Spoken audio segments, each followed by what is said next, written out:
नमस्ते बच्चों। My self Jaiswal sir. हम पढ़ रहे हैं class 9 science the fundamental unit of life. अभी तक हमने 5 सेल ऑर्गेनल्स के बारे में देख लिया है। Now we will study about 6th cell organelle, that is Golgi apparatus. Now 6th cell organelle is Golgi apparatus.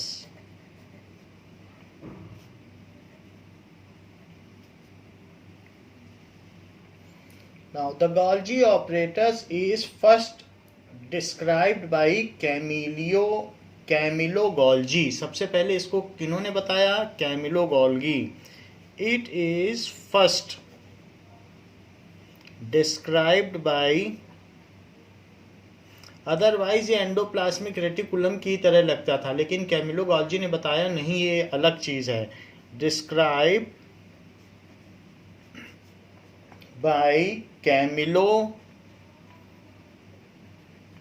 Golgi, और उन्हीं के नाम पे इसका नाम पड़ा Golgi apparatus. So it consists of a system of membrane bound vesicles. इसमें क्या चीज होगी? it consists of membrane bound थैलियां। vesicles का मतलब थैलियां होती हैं। it consists of a system of membrane bound vesicles.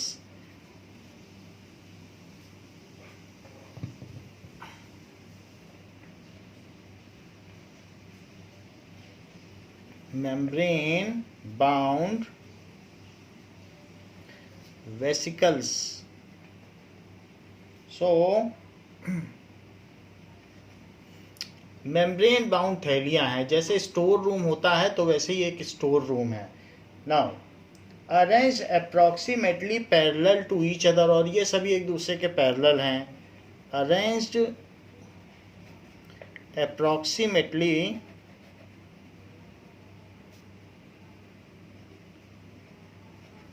parallel to each other,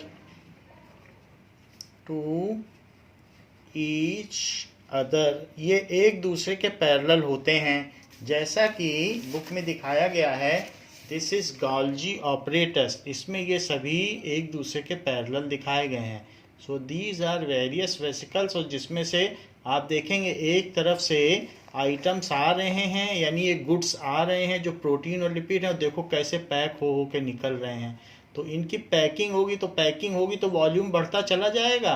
तो जैसे कोई छोटा सा सामान होता है लेकिन उसका पैकिंग के बाद वॉल्यूम बढ़ जाता है, तो वही यहाँ हो रहा है। तो ये एक लॉजिस्टिक सेक्शन है। ये सामान को पैक करता है, स्टोर करता है और डिस्पैच करता है जहाँ उसको भेजना है। तो जिसका सामान है वो उसी के पास भेजेगा। जिसको प्रोटीन की ज़रूरत है उसे प्रोटीन देगा, जिसको लिपिड की ज़रूरत है लिपिड देगा, जिसको प्रोटीन और लिपिड दोनों की ज़रूरत है उसको दोनों देगा। सो ये इसको उसके डेस्टिनेशन तक पहुंचाता है। गोल्जी ऑपरेटर्स का यही काम है।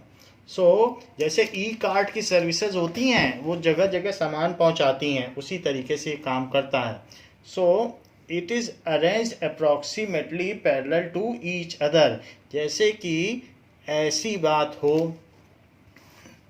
गोल्जी ऑपरेटर्स में कि जैसे एक ये गोल्जी ऑपरेटस है तो इसमें वन गोल्जी ऑपरेटस, तो जो दूसरा होगा वो इसके ऊपर इसी के पैरेलल होगा। And in this way various Golgi apparatus are connected to each other. तो ये थर्ड है, और इसमें से जो ड्रॉप्स हैं वो धीरे धीरे निकलती हुई दिखाई पड़ेंगी। So this is the things which are coming out of it. तो ये इसमें से निकल रहा है। And in the similar manner the lower Golgi apparatus, तो एक तरफ से सामान इसमें रिसीव होगा और एक तरफ से डिस्पैच होगा। So it is the lower most which receives the goods, ये गुड्स को रिसीव करेगा। सो इनकमिंग न्यूट्रिएंट्स जो भी हैं और ये आउट गोइंग है, तो ऐसा यहाँ पर दिखाया गया है. So incoming proteins and lipids and this is packaged proteins and lipids and these are arranged in parallel. So ये क्या है? Incoming protein and lipids. Lipids का मतलब फैट होता है और ये पैकेज्ड है, तो ये इनकमिंग था और ये पैकेज्ड है और इन सभी में वेसिकल्स है. दीज आर थैलियाँ एम्प्टी. तो इसमें से क्या होता है? पैकिंग मटेरियल्स है. तो वो इसको अपने पास रखता भी है प्रोटीन और लिपिड को और बाद में निकाल भी देता है. सो this is packaged protein and lipids. So packaged protein and lipid and this complete is Golgi apparatus. ये जो भी आपको दिखाया गया है ये गोल्जी ऑपरेटस है. नाउ तो क्या बताया गया? These are membrane bound vesicles arrange approximately parallel to each other in stacks. जैसे एक दूसरे पर ढेरियां लगी होती हैं, जैसे गड्डी में कुछ बॉक्सेस रख दो एक दूसरे के ऊपर, एक के ऊपर एक के ऊपर एक, तो वैसे स्टैक्स है. So arrange approximately parallel to each other in stacks. गड्डियों में, ढेरियों पे स्टैक्स. जैसे एक सिक्के के ऊपर दूसरा सिक्का ऐसे रखा होता है. Now called cisterns. इनको क्या कहते हैं? ये जो स्टैक्स हैं, सो इन सभी को सिस्टर्न कहा जाता है. These are called cistern. So called cisterns, जो कि स्टोर हाउस हैं. So these have connection with membrane of ER and constitute another portion of complex cellular membrane system. इनका कनेक्शन होता है ER से, क्योंकि जैसे ही वहाँ से प्रोटीन निकलेगा ये रिसीव करने के लिए खड़ा है. So these have connection with endoplasmic reticulum. वहाँ से जो भी सामान निकलेगा तो ऐसे भटक जाएगा अगर गोल्जी ऑपरेटस नहीं होगा. These have connections with endoplasmic reticulum to receive whatever is produced by ER. To receive whatever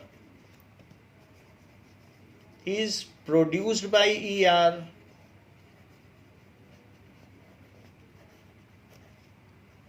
तो ER में जो बनता है उसको ये रिसीव कर लेता है. नाउ ES नहीं ER. सो जो ER में बनता है उसको ये रिसीव कर लेता है. Endoplasmic reticulum. Okay. Now this is the material synthesised in ER is packaged and dispatched to various targets inside and outside the cell through Golgi apparatus. तो ये कह रहा है कि सिर्फ सेल के अंदर ही अंदर इसे ये नहीं भेजता है पैकेजिंग करके, सेल के बाहर भी भेजता है. So the material synthesised at ER, जो एंडोप्लाज्मिक रेटिकुलम में जो चीज़ बनी है उसकी पैकिंग करेगा और सेल के अंदर भी रखेगा, भेजेगा जहाँ चाहिए. बहुत सारे सेल ऑर्गेनल्स हैं वहाँ भी भेज सकता है और सेल के बाहर भी. द मटेरियल, ये बिल्कुल बुक की लैंग्वेज है. द मटेरियल सिंथेसाइज्ड, जो भी सिंथेसाइज्ड होते हैं at ER. The material synthesised at ER are packaged and dispatched. जो भी सिंथेसाइज हो रहे हैं, the material synthesised at ER are packaged, उसकी पैकेजिंग करेगा. एंड सिर्फ पैकेजिंग नहीं करेगा, इसका काम है ये ई कार्ट है, डिस्पैच भी करेगा. एंड डिस्पैच कहाँ डिस्पैच करेगा? to various targets inside and outside the cell. To various targets inside and outside cell is done by, ये काम कौन करेगा? is done by Golgi apparatus. ठीक है,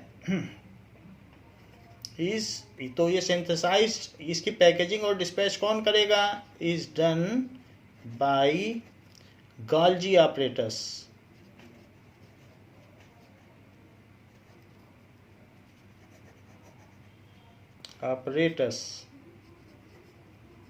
तो इस तरीके से ये लॉजिस्टिक सेक्शन माना जाता है. सो इसके अलावा और क्या काम होता है? In some cases complex sugar may be made from simple sugar.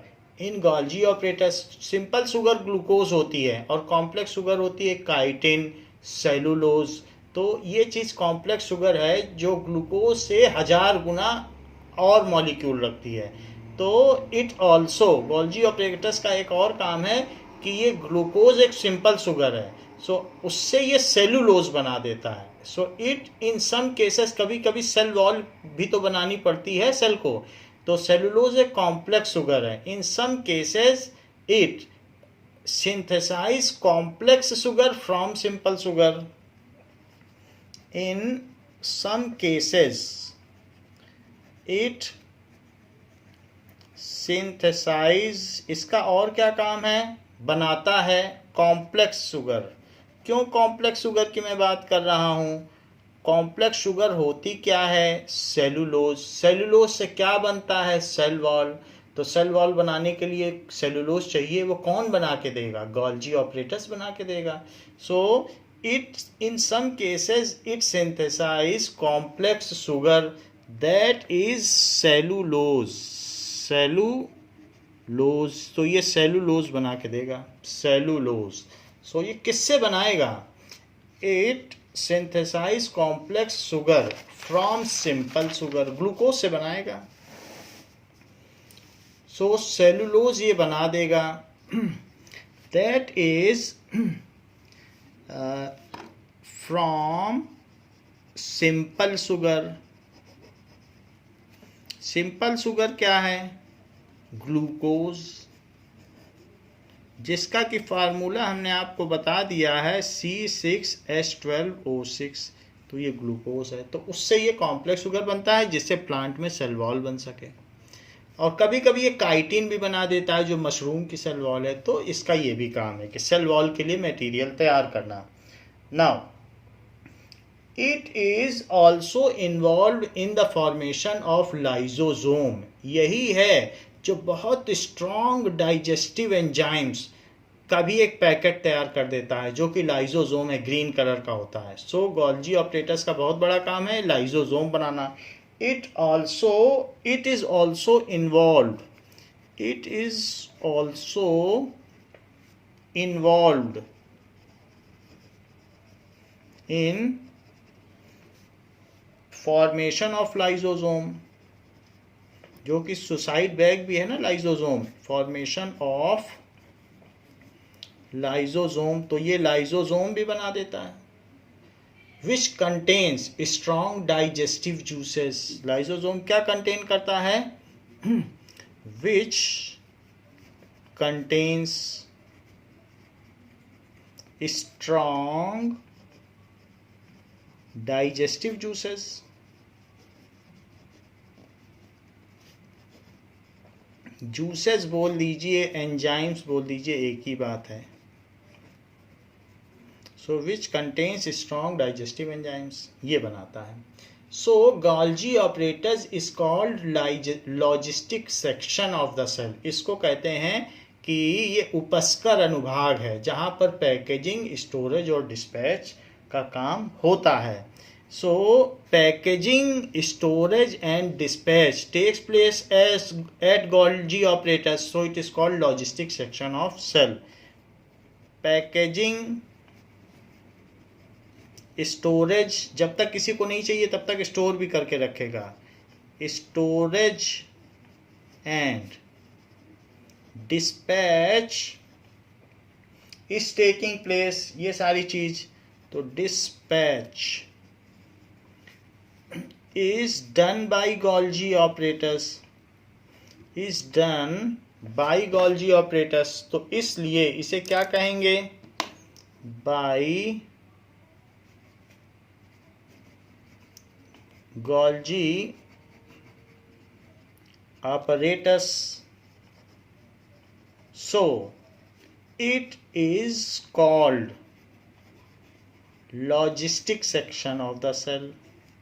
Logistics का मतलब ये होता है कि जो सामान को यहाँ से वहाँ भेजे। तो हम कभी भी जब ट्रांसफ़र होता है, पोस्टिंग होती है, तो सामान को यहाँ से वहाँ भेजना है तो किसी न किसी लॉजिस्टिक कंपनी को हम लोग कांटेक्ट करते हैं कि भाई हमारा सामान पैक करो और भेजो। So it is called logistic section, that is उपस्कर अनुभाग। उपस्कर अनुभाग।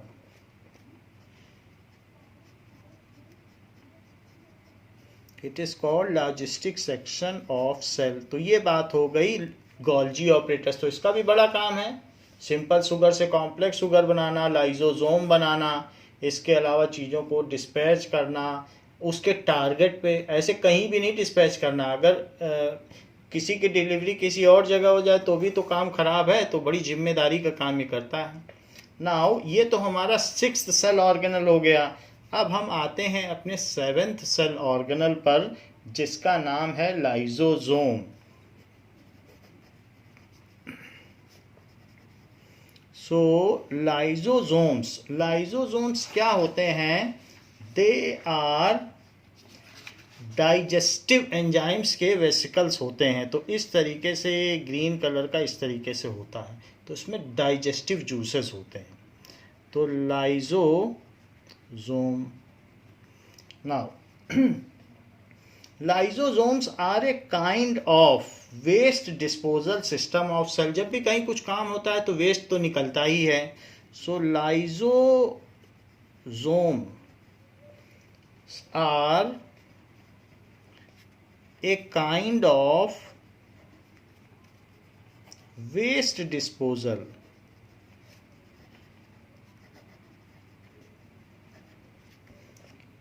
system of cell।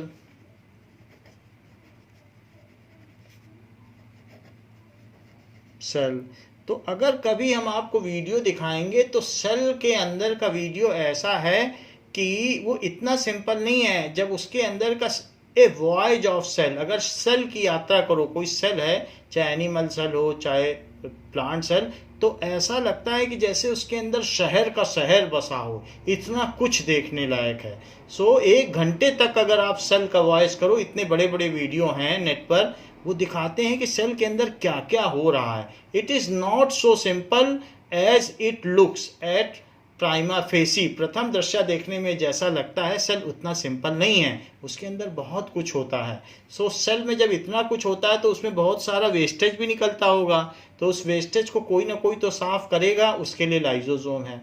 So a kind of waste disposal system of cell, lysosome help to clean the cell by digesting any foreign matter.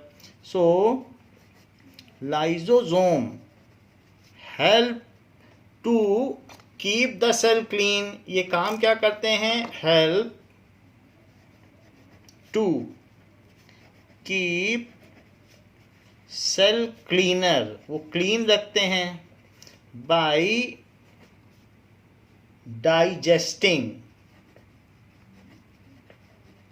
Digest कर लेते हैं क्योंकि इनके पास strong enzyme होते हैं, digestive enzyme. By digesting cellular debris, जो cell की टूट फूट होती है, तो सेलुलर डेब्रीज, डेब्रीज का मतलब टूट फूट, या बाहर से कुछ आ गया, एनी फॉरेन मैटर और एनी फॉरेन मैटर, कोई बाहर से चीज आ गई, तो फॉरेन मैटर कोई बाहर से आ गया तो उसको भी ये डाइजेस्ट कर लेते हैं। वो सेल के लिए अच्छा नहीं है कि अपने आप आ गया। या पैथोजन, डिसीज कॉजिंग बैक्टीरिया, वो कोई भी चीज़ आ जाए बाहर से, पैथोजन, तो उसको भी ये डाइजेस्ट कर जाते हैं। तो ये काम करते हैं, इस तरीके से ये सेल को क्लीन रखते हैं। Now they also digest worn out cell organelles. कभी कभी सेल के ऑर्गेनल्स क्या है, वॉर्न आउट हो जाते हैं, घिस जाते हैं, वियर एंड टीयर हो जाता है, टूट फूट हो जाती है। So they also digest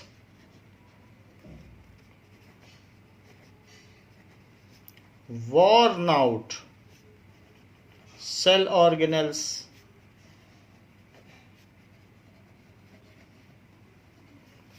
as they contain strong digestive enzyme, as they contain, इनको गोल्जी ऑपरेटर्स बनाता है। So as they contain strong digestive enzyme, तो इसलिए ये सब चीज़ डाइजेस्ट कर जाते हैं। नाउ इसके अलावा during the disturbance in cellular metabolism, cell में जो भी मेटाबॉलिज्म यानी ऑक्सीडेशन या रिडक्शन होता है, जैसे कॉम्प्लेक्स चीज़ें छोटे सिंपल मॉलिक्यूल में तोड़ी जाती हैं, सेल के अंदर जो भी होता है, जो चेंजेस होते हैं, प्रोटीन बन रहा है, लिपिड बन रहा है, कॉम्प्लेक्स शुगर से सिंपल शुगर बन रही है, या सिंपल शुगर से कॉम्प्लेक्स शुगर बन रही है, जो भी काम हो रहा है उसको मेटाबॉलिज्म कहते हैं। So whatever biochemical reactions are taking place within the cell is called metabolism. तो ये क्या करता है कि during the disturbance of cell metabolism, अगर सेल के अंदर सारी केमिकल रिएक्शन ठीक ठाक नहीं चल रही हैं तो lysosome burst and digest their own cell. So ये देखो बहुत अच्छी बात कही गई है, ड्यूरिंग द डिस्टर्बेंस, अगर कोई भी बिल्कुल तरीके से अब सेल मरने वाली है, उसका मेटाबॉलिज्म ठीक नहीं चल रहा है, during the disturbance of cellular metabolism या cell metabolism, cellular metabolism, that is what is metabolism, all the biochemical reactions and synthesis occurring within the cell, उसको कहेंगे मेटाबॉलिज्म। ऑल बायोकेमिकल, हमने बताया था कोई जिंदा चीज में कोई चीज होती है लिविंग बीइंग में तो उसे बायोकेमिकल बोलते हैं। All biochemical reactions occurring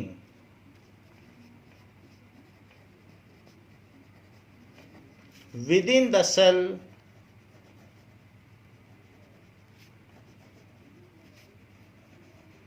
is called metabolism, उसको क्या कहेंगे, metabolism. Like synthesis of protein and lipid, making simple sugar from complex sugar और complex sugar from simple sugar, तो वो सारी चीज़ें मेटाबॉलिज्म कहलाती हैं। और अगर उसमें डिस्टर्बेंस हो गया तब ये क्या करता है, तो लाइजोसोम में बस्ट, तब ये खुद ही बस्ट हो जाता है, ये बस्ट हो जाएगा, इसमें बहुत सारा एंजाइम है और ये बस्ट हो जाएगा, इसमें जूस है।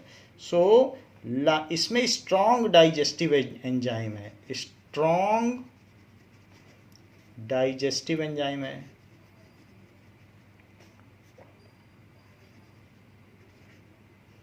जो किसी को भी पचा सकता है। लाइजोसोम में बस्ट, लाइजोसोम में बर्स्ट एंड क्या करते हैं, डाइजेस्ट देयर ओन सेल, और अपनी ही सेल को खा जाते हैं, उसी सेल ने उसको बनाया था और उसी को वो खा गया। एंड क्योंकि गोल्जी ऑपरेटर्स ने इसको बनाया था, ये पूरी सेल को खा गया। डाइजेस्ट देयर ओन सेल, अगर ये ऐसा नहीं करेगा तो जो दूसरी अगल बगल लिविंग सेल्स हैं उनके बगल में एक डेड सेल पड़ी रहेगी, तो वो क्या होगी, कंटामिनेट करेगी और पूरे मल्टी सेलुलर ऑर्गेनिज्म को नुकसान पहुंचाएगी। तो ये ज़रूरी है कि हमारे अंदर से डेड सेल साफ़ होती रहें, अदरवाइज़ अगर हमारे अंदर डेड सेल भी पड़ी रहेंगी तो फिर हम एफिशिएंटली काम नहीं कर पाएंगे। जैसे अगर डेड बॉडी के बीच में लिविंग बॉडी रहे तो कैसा आपको महसूस होगा, स्टेगनेट होगी, उसमें से स्मेल आएगी, तो वो सारी चीज़ें होंगी। तो इसलिए ये बस्ट कर जाता है and digest their own cell, ये बहुत ज़रूरी चीज़ है, ऐसा कर देता है। Therefore lysosomes are known as suicide bag of cell. Therefore lysosomes are also called, इसलिए क्या कहलाते हैं, also called suicide bag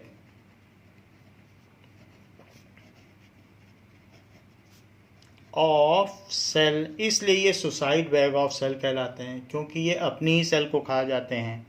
now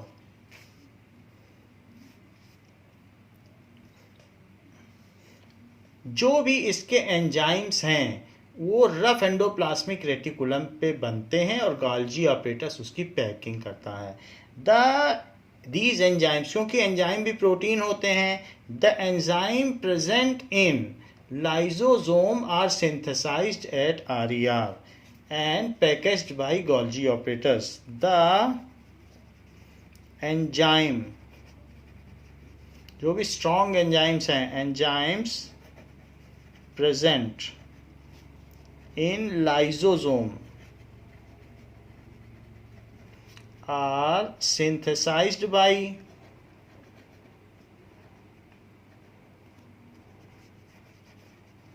RER, rough endoplasmic reticulum से सिंथेसाइज होते हैं, and packaged by Golgi apparatus, and packaged by, packing हो गई तो लाइसोसोम बन गया, बाय गोल्जी ऑपरेटस।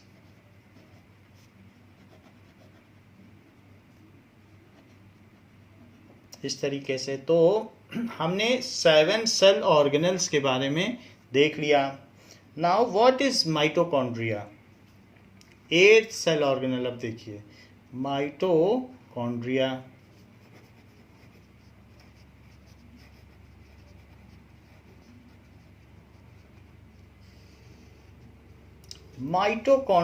माइटोकॉन्ड्रिया के हमने वीडियो भी देखे हैं, आपको दिखाए हैं। तो ये किस तरीके का होता है और इसका क्या काम होता है, what is the purpose of mitochondria, जरा इस चीज को भी देखें। तो इट इज ओवल शेप्ड, अगर देखें तो ये इस तरीके का होगा और डबल मेम्ब्रेन होगा, ये इस तरीके का होगा, ये उसका क्रॉस सेक्शन है। वरना माइटोकॉन्ड्रिया तो पूरा ओवल शेप्ड होता है, बाकी इस तरीके से इसका स्ट्रक्चर होगा, इसमें फोल्डेड स्ट्रक्चर होगा। सो इस तरीके से अंदर में ये होगा। सो इस तरीके से ये डेप्थ में होगा। सो ये अब देखिए इसमें क्या क्या चीज़ है। इसमें माइटोकॉन्ड्रिया के अंदर बहुत सारी चीज़ें होती हैं। माइटोकॉन्ड्रिया के अंदर डीएनए भी होगा, ये देखो डीएनए। सो डीएनए मॉलिक्यूल भी है इस तरीके से। सो इट इज़ डीएनए, इसका खुद का डीएनए होता है। ये चाहे तो अपनी प्रोटीन खुद बना सकता है, डीएनए होगा तो प्रोटीन सिंथेसिस भी कर लेगा। इसके अलावा ये जो फोल्डेड स्ट्रक्चर है इसको क्रिस्टे कहते हैं। सो this is called cristae. This is double membranosus folded structure, ये इसकी सबसे आउटर मेम्ब्रेन है। सो आउटर मेम्ब्रेन, और इसी में होता क्या है, इसमें राइबोसोम्स भी होते हैं, क्योंकि डीएनए कोड देगा तो उस कोड से राइबोसोम्स प्रोटीन बनाएगा। प्रोटीन बनाना तो राइबोसोम का ही काम है। राइबोसोम आता है डीएनए से कोड ले लेता है कि हमें कैसा प्रोटीन बनाना है। प्रोटीन बहुत तरीके के होते हैं, 2000 टाइप्स के, तो कौन सा बनाना है वो डीएनए बताएगा। तो ये राइबोसोम्स इसमें होते हैं और इस तरीके से माइटोकॉन्ड्रिया खुद का प्रोटीन भी बना सकता है। So these are ribosome. Ribosome को ये अधिकार मिला हुआ है कि वो प्रोटीन बना दे। इस तरीके से ये माइटोकॉन्ड्रिया है। इसमें जो एनर्जी होती है वो एटीपी के फॉर्म में बनती है, दैट इज़ एडिनोसिन ट्राइफॉस्फेट। तो एनर्जी की करेंसी ऐसी होती है, तो एटीपी के मॉलिक्यूल बनाता है, इस वजह से इसका कलर भी रेड ही दिखाया गया है। सो दिस इज एटीपी यानी एडिनोसिन ट्राइफॉस्फेट। तो अब हम लिखें दिस इज माइटोकॉन्ड्रिया। तो माइटोकॉन्ड्रिया के बारे में हम लिखें दीज आर, इनका काम क्या है? Mitochondria are known as power house of the cell. Mitochondria are known as powerhouse of the cell। जो ग्लूकोज ब्रेक डाउन होती है वो इसी में ब्रेक डाउन होती है और एनर्जी इसी में जनरेट होती है। जैसे हमने आपको पहले भी रिएक्शन बताई थी कि जो हम ग्लूकोज खाते हैं, जो रोटी खाते हैं, चावल खाते हैं, उन सभी में C6H12O6 होता है ग्लूकोज। तो अगर फिर उसके बाद हम ऑक्सीजन लेते हैं यानी ब्रीद इन करते हैं और उसके बाद वो ब्रेक डाउन हो जाती है, कार्बन डाइऑक्साइड और वाटर में टूट जाती है और साथ में एक large amount of energy generate होती है। और ये सब काम जो होता है ये रिएक्शन है रेस्पिरेशन की, यानी यही काम हम जब कहते हैं कि हम रेस्पायर कर रहे हैं, इसका मतलब हमारे सेल में ये काम हो रहा है और ये सारा काम होता है इसी के अंदर। ग्लूकोज का टूटना और CO2 फिर बाहर निकल जाती है सेल से, पहले माइटोकॉन्ड्रिया से बाहर निकलती है फिर सेल से बाहर निकल जाती है। वाटर हम लोगों की यूरिन के थ्रू बाहर निकल जाता है और एनर्जी हमारे दौड़ने भागने और सेल के काम में यूज़ हो जाती है। इस तरीके से रेस्पिरेशन बहुत ज़रूरी है। तो ये बात कही गई है कि mitochondria is power house of the cell, क्योंकि एनर्जी जनरेट करता है, ग्लूकोज को तोड़ता है और एनर्जी जनरेट करता है। एनर्जी किस फॉर्म में जनरेट करता है? एटीपी के फॉर्म में। So mitochondria are known as powerhouse of the cell. The energy required for various chemical activities, इसके पास लार्ज सरफेस एरिया है जिसमें ये सारा काम चलता रहता है, फोल्डेड स्ट्रक्चर है जिसे क्रिस्टे कहते हैं। So the energy required for various chemical activities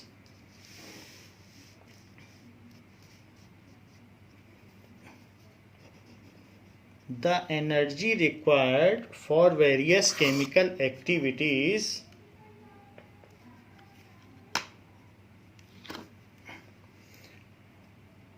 needed for life, energy required for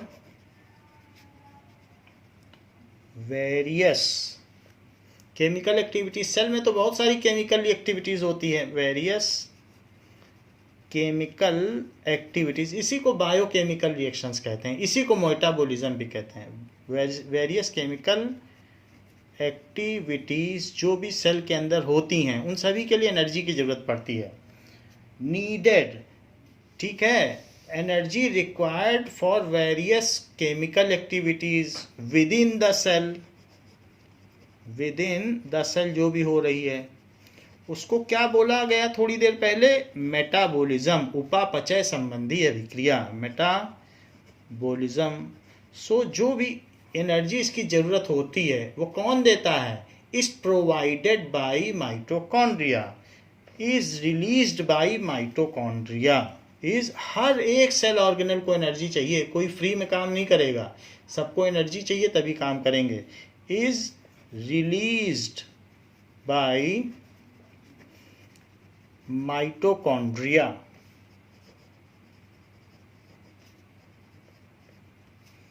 in form of ATP, in form of ATP, that is adenosine triphosphate, adenosine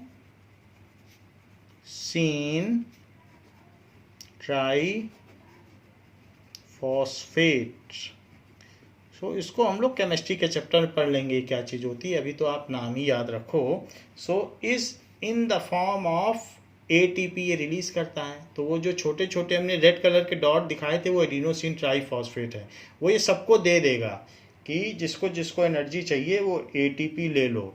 ATP is called energy currency. Cell को जब energy चाहिए तो वो ATP मांगता है mitochondria से। So ATP is also known as energy currency of cell. ATP is also known as energy currency of cell। सारा काम ATP की वजह से होता है। सबको ATP चाहिए। कोई बोलेगा मुझे 4 ATP दे दो, 3 दे दो, जिसको जितनी जितनी चाहिए माइटोकॉन्ड्रिया देता है। सो ये एनर्जी की करेंसी है। Now the body uses energy stored in ATP for making new chemical compound and the mechanical work। ATP से क्या काम होता है?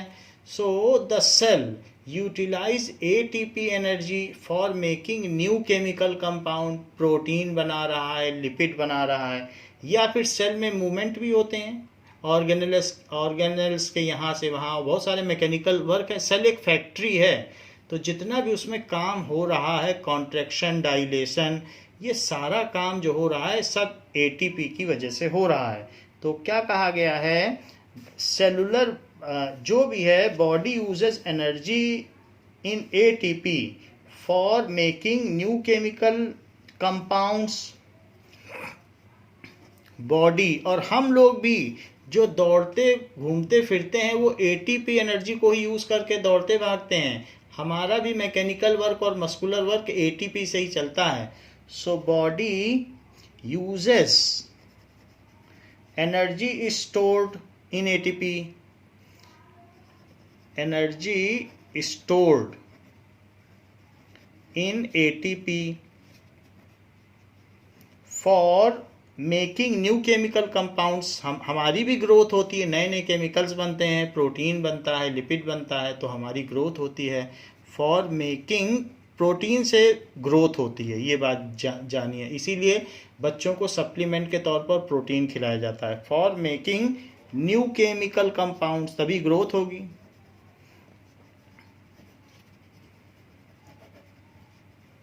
Compounds and for mechanical work, जैसे दौड़ना भागना, ये सब मैकेनिकल वर्क है। मैकेनिकल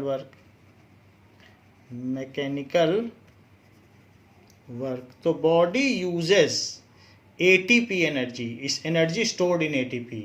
तो जो लोग थकते नहीं हैं, जल्दी नहीं थकते हैं, उनके पास बहुत सारी ATP है।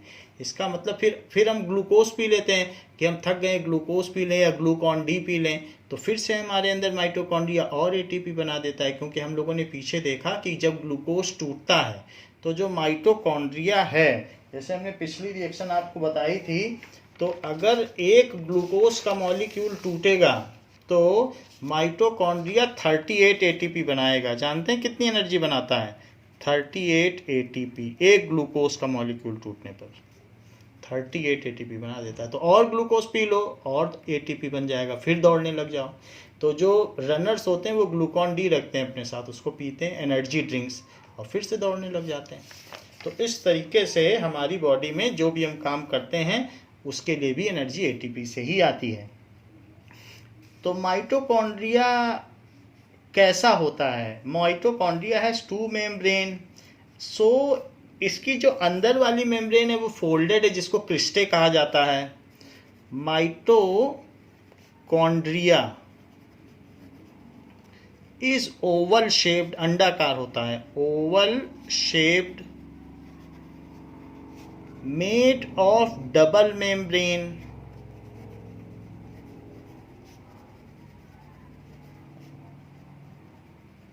Its inner membrane is folded. Its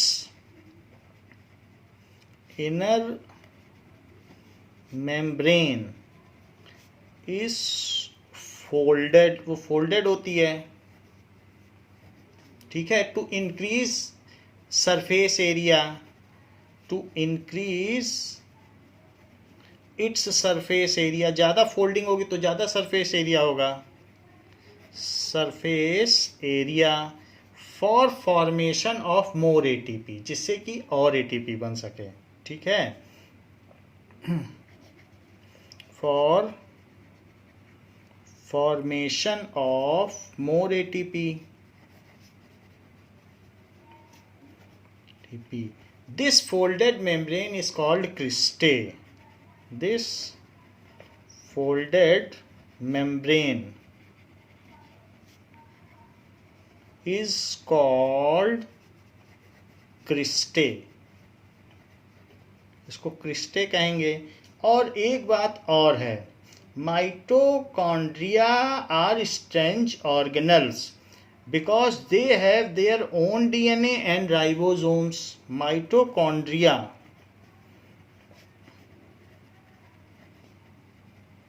have their own DNA. इनके अपने DNA होते हैं, own DNA। और राइबोसोम भी होता है। DNA में प्रोटीन बनाने का कोड है और राइबोसोम प्रोटीन बनाता है, तो दोनों चीज़ इसके अंदर है। And ribosome, so they can make their own protein, so they can make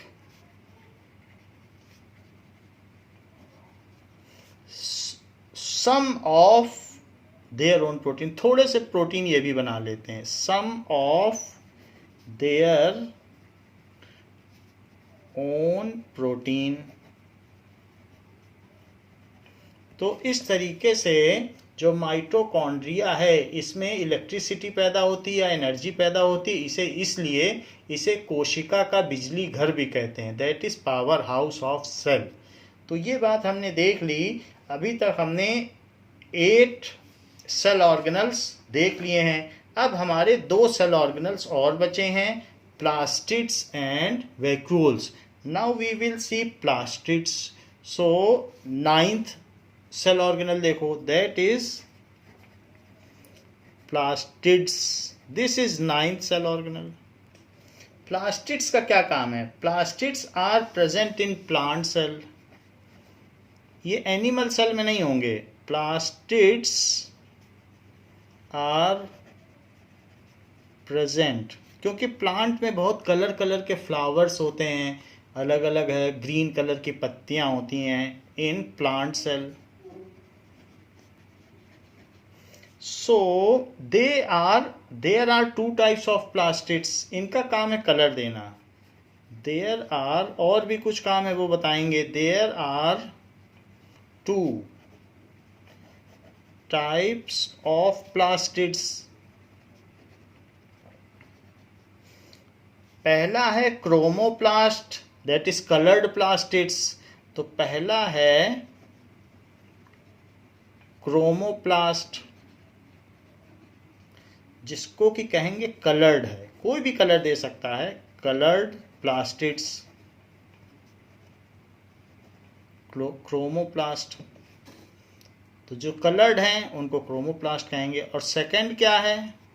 that is leucoplast, जिसको कोई कलर नहीं है। तो ल्यूकोप्लास्ट, दैट इज वाइट और कलरलेस प्लास्टिड्स। वाइट और कलरलेस प्लास्टिड्स। दो तरीके के होते हैं। नाउ जो कलर्ड प्लास्टिड्स होते हैं, क्रोमोप्लास्ट, 2 तरीके के प्लास्टिड्स हैं, एक क्रोमोप्लास्ट एक ल्यूकोप्लास्ट। अब क्रोमोप्लास्ट फिर और आगे कितने तरीके का है? क्रोमोप्लास्ट में भी ग्रीन, अगर ग्रीन कलर का है तो ड्यू टू क्लोरोफिल। किसकी वजह से होगा? क्योंकि उसमें क्लोरोफिल है। क्लोरोफिल, तो जिसमें क्लोरोफिल होगा, क्लोरोफिल का काम क्या होता है? क्लोरोफिल का काम होता है कि ग्लूकोज बनाना। प्लांट्स लोग सनलाइट से ग्लूकोज बना देते हैं, जैसे ऐसा हमने फिगर देखा था कि नहीं वीडियो में भी। तो इसमें ये सब ये क्लोरोफिल है। This is chlorophyll. मैग्नीशियम से बना हुआ होता है क्लोरोफिल। स्टैक है एक दूसरे के ऊपर, जैसे सिक्के रखे हुए हैं। सो दिस इज क्लोरोप्लास्ट, इसको क्या कहेंगे? क्लोरोप्लास्ट। सो अगर ये ग्रीन है तो ग्रीन क्यों है? क्योंकि उसमें क्लोरोफिल अंदर भरा हुआ है। So chromoplast which are green due to chlorophyll are called,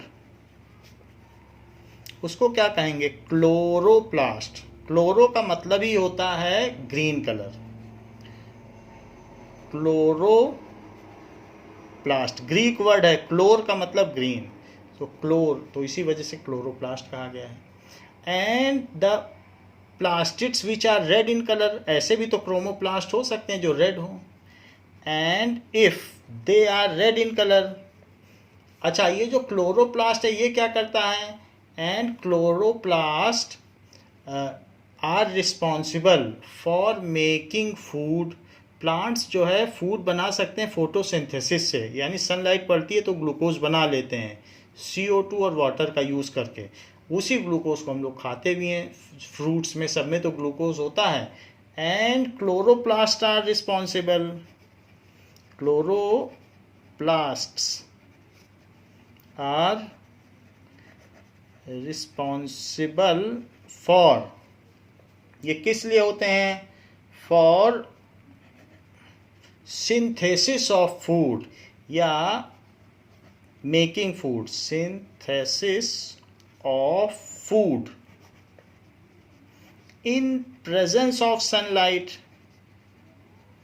presence of sunlight, sunlight पड़ती है तो प्लांट्स खाना बना लेते हैं, ठीक है, विद CO2 एंड वाटर। अगर इनको पानी दिया जाए और एटमॉस्फेयर से CO2 ले लेते हैं तो ये खाना बना लेते हैं। वो जो फूड है वो ग्लूकोज है, तो ग्लूकोज बना लेते हैं।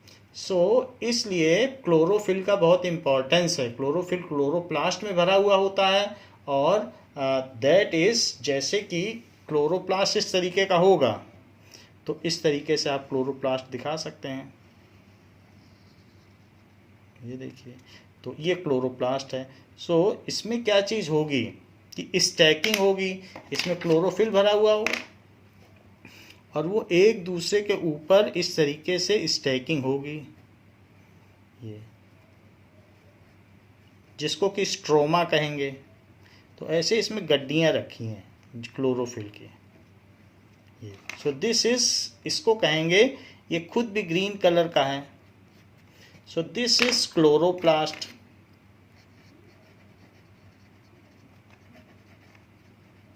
और इसमें जो ये स्ट्रोमा है, गड्डी है, स्ट्रोमा, उसमें क्लोरोफिल है। सो दैट इज, जो इसमें गड्डियां हैं इसमें मटेरियल कौन सा है? क्लोरोफिल। क्लोरोफिल की वजह से ये ग्रीन है। सो ये क्लोरोफिल है, क्लोरोप्लास्ट। तो हमने आपको बताया ये प्लांट फूड बना सकते हैं वो क्लोरोफिल की वजह से, जो ग्रीन प्लांट्स है वही फूड बना सकते हैं। अच्छा, some other plastids are red in colour, कुछ ऐसे भी क्रोमोप्लास्ट होंगे जो रेड होंगे। सम क्रोम का मतलब ही कलर होता है। क्रोम, अगर क्रोमा बोला जाए तो इसका मतलब है कलर। जैसे क्रोम कास्ट एक डिवाइस आती है तो उसमें बहुत सारे कलर होते हैं, क्रोमा एक कलर को कहते हैं, कलर का मतलब chrome. So the plastids which are red in colour या the chromoplast which are red, तो अगर रेड है इज कॉल्ड रोडोप्लास्ट। रोडोप्लास्ट। ऐसे अलग अलग कलर के फ्लावर्स होते हैं तो बहुत सारे नाम दिए जा सकते हैं, हमने 2 ही बताया आपको, लेकिन कलर वाले हैं तो उनको अलग अलग नाम से, सब ग्रीक वर्ड हैं। रोडो का मतलब रेड होता है ग्रीक में, तो यूनानी नाम है। तो क्रोमो 2 है मेनली, एक क्रोमोप्लास्ट और एक है ल्यूकोप्लास्ट। तो ल्यूको वाइट या कलरलेस है, ये चीज़ आपको बताई गई। नाउ ल्यूकोप्लास्ट का क्या काम है? ल्यूकोप्लास्ट, ये कलर वाले का तो काम है फोटोसिंथेसिस करना, और ल्यूकोप्लास्ट आर जिसमें स्टोरेज हाउस। सो ल्यूकोप्लास्ट स्टोर, क्योंकि वो वाइट कलर के होते हैं तो वो काम क्या करते हैं? स्टार्च, ऑयल एंड प्रोटीन को स्टोर करते हैं। स्टार्च आलू में होता है, पोटैटो में होता है, इसी तरीके से मक्के में होता है। So they contain starch. Okay, corn में बहुत स्टार्च होता है। स्टार्च को ये ल्यूकोप्लास्ट अपने में स्टोर करके रखते हैं। ऑयल्स यानी लिपिड्स एंड प्रोटीन, तो ल्यूकोप्लास्ट का भी काम है, ये स्टोर हाउस है। तो अगर कलरलेस प्लास्टिक्स है तो उसे ल्यूकोप्लास्ट कहेंगे, वो भी स्टोर हाउस, उसका काम ये सब कंटेन करके रखना है। अच्छा, the internal organism of plastics consist of various layers, जो कि इसमें भी कई तरीके की लेयर्स होती हैं, जो कि called stroma. So internal structure contains stacking का मतलब ढेरी, which is called stroma. And plastids also have their own DNA and ribosomes and can make their own protein. plastids में भी DNA है। plastids also have their own DNA, तो इसमें भी ribosome होगा, ऐसे राइबोसोम होगा, और इसके भी अंदर DNA होंगे। ये DNA, तो इसका अपना DNA भी है और इसके पास अपना राइबोसोम भी है। सो प्लास्टिड्स ऑल्सो हैव, जैसे माइटोकॉन्ड्रिया में था, also have their own DNA. DNA के पास प्रोटीन बनाने का कोड होता है, देयर ओन डीएनए, इसका अपना डीएनए है, एंड राइबोसोम्स,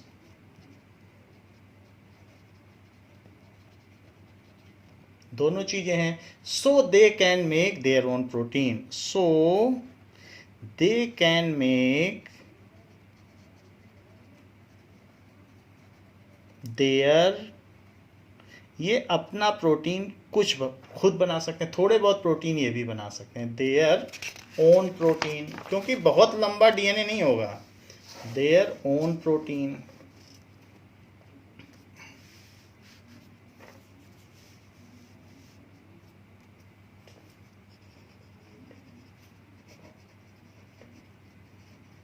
सो ये अपना प्रोटीन खुद बना सकते हैं। Next cell organelle is vacuole. Vacuole empty space है जिसमें कुछ भी चीज़ें रखी जा सकती हैं, स्टोर हाउस है। और प्लांट में ये बहुत बड़े बड़े होते हैं, जैसे प्लांट्स में वैक्यूल्स काफ़ी बड़े होते हैं, हमने आपको दिखाया था, देखिए कितना बड़ा वैक्यूल है। तो कुछ भी चीज़ रखनी है वो इसी में रखेगा, प्लांट में। So, vacuoles are storage sacs. Vacuoles are storage sacs. Sacs का मतलब थैले। So, sacs इसका मतलब होता है थैला। For solid और liquid contents, जो भी चीज़ रखनी हो प्लांट को, प्लांट सेल को इसी में रखेगा। For solid और liquid content,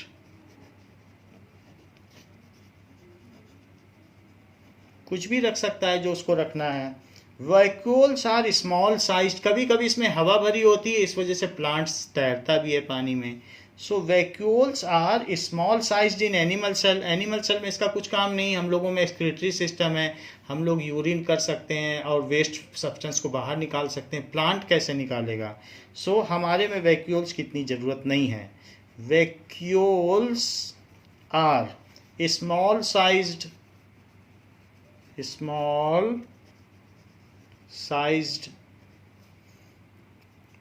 in animal cell,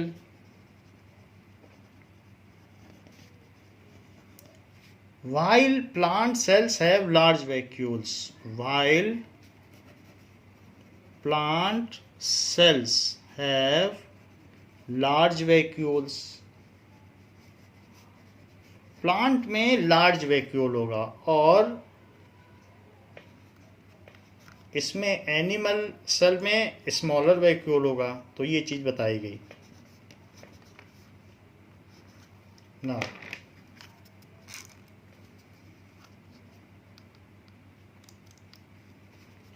So plants have large vacuoles.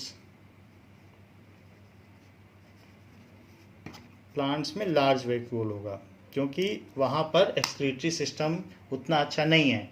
So some plants vacuole, कभी कभी ऐसा होता है कि सम वैक्यूल्स इन प्लांट्स,